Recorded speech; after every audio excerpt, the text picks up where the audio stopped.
ರಾಮಲಿಂಗಾರೆಡ್ಡಿ ರಾಜೀನಾಮೆಯಿಂದ ಕಾಂಗ್ರೆಸ್ಗೆ big shock ಎದುರಾಗಿದೆ.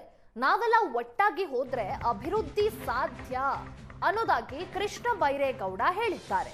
ರಾಜೀನಾಮೆ ಬಗ್ಗೆ ಸಿಎಂ ನೋಡಿಕೊಳ್ತಾರೆ ಅನ್ನೋದಾಗಿ ಯುಟಿ ಖಾದರ್ ಹೇಳಿರುವಂತದ್ದು.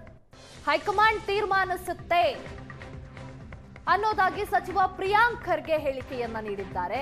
ಖಾತೆ ಅಸಮಾಧಾನ ಇದ್ದೇ ಇರುತ್ತೆ ಅನ್ನೋದಾಗಿ ದಿನೇಶ್ ಗುಂಡೂರಾವ್ ಹೇಳಿದ್ದಾರೆ. ಕುಳಿತು ಮಾತಾಡಿ ಬಗೆಹರಿಸಿಕೊಳ್ಳಲು ಟಿಬಿ ಜಯಚಂದ್ರ ಸಲಹೆಯನ್ನ ಇದೇ ಸಂದರ್ಭದಲ್ಲಿ ನೀಡಿದ್ದಾರೆ. ಇದ್ರೂನು ನಮ್ಮ ವರಿಷ್ಠರು ತೀರ್ಮಾನ ತಗೋತಾರೆ, ಅವ್ರು ಮಾತಾಡ್ತಾರೆ. Is a very important person for the Congress. ಮತ್ತೊಮ್ಮೆ ಪುನರುಚ್ಚರಿಸ್ತಾ ಇದ್ದೀನಿ, ರಾಮಲಿಂಗ ರೆಡ್ಡಿ ಅವರ ಸೇವೆ ನಮ್ಮ ಪಕ್ಷಕ್ಕೆ, ರಾಜ್ಯಕ್ಕೆ ಬಹಳ ಪ್ರಮುಖವಾದಂಥ ಕೊಡುಗೆ ಇದೆ. ಅವರ ಸೇವೆ ಅಗತ್ಯ ಇದೆ. ಏನೇ ಇದ್ರೂ ಕೂಡ ನಮ್ಮ ಪಕ್ಷದ ವರಿಷ್ಠರು ಅದನ್ನ ಬಗೆಹರಿಸ್ತಾರೆ. ಈಗ ಅವರು ನಮ್ಮ ಲೀಡರ್ ಅವರು ಬಗ್ಗೆ ನಮಗೆಲ್ಲರಿಗೂ ಪಕ್ಷದಲ್ಲಿ ಅಪಾರ ಗೌರವ ಇದೆ. ಈ ಜವಾಬ್ದಾರಿಯನ್ನು ನಾನೇನು ಕೇಳಿದ್ದಲ್ಲ, ಇದು ಪಕ್ಷ ನನಗೆ ವಹಿಸ್ಕೊಟ್ಟಿದೆ, ಸರ್ಕಾರ ಮುಖ್ಯಮಂತ್ರಿಗಳು ವಹಿಸ್ಕೊಟ್ಟಿದ್ದಾರೆ. ಅವರ ಸಹಕಾರವನ್ನು ನಾನು ಬಯಸ್ತೇನೆ ಮುಂದೆ ಕೆಲಸ ಮಾಡುವಾಗ. ಯಾಕಂದರೆ ನಾವು ಒಂದು ಪಕ್ಷದಲ್ಲಿ, ಒಂದು ಸರ್ಕಾರದಲ್ಲಿ ಎಲ್ಲರೂ ಕೂಡಿ ಕೆಲಸ ಮಾಡಿದ್ರೇ ಏನಾದರೂ ಸ್ವಲ್ಪನಾದರೂ. 18ನೇ ತಾರೀಕು ಚುನಾವಣೆ ಇದೆ. ಬಹುಶಃ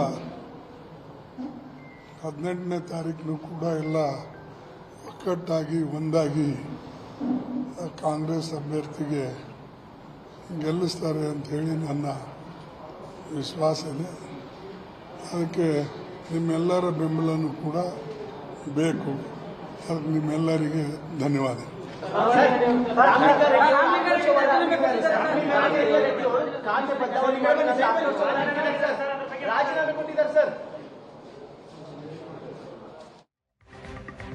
ಎಸ್, 18ನೇ ತಾರೀಕು ಚುನಾವಣೆ ಇದೆ. ಎಲ್ಲರೂ ಒಂದಾಗಿ ಕಾಂಗ್ರೆಸ್ ಅಭ್ಯರ್ಥಿಯನ್ನ ಗೆಲ್ಲಿಸ್ತಾರೆ ಅನ್ನೋ ಭರವಸೆ ಇದೆ ಅನ್ನೋದಾಗಿ ಖರ್ಗೆ ಹೇಳಿದ್ರು. ಅದಾದ ಬಳಿಕ ಬಂದ ಪ್ರಶ್ನೆ ರಾಮಲಿಂಗಾರೆಡ್ಡಿ ಅವರ ರಾಜೀನಾಮೆ ವಿಚಾರವಾಗದ್ದು.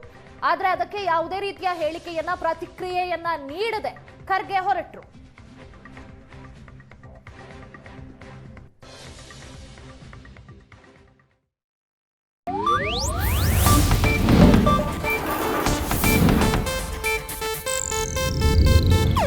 ಇದು ಏಷ್ಯಾನೆಟ್ ನ್ಯೂಸ್ ನೆಟ್ವರ್ಕ್ ಪ್ರಸ್ತುತಿ.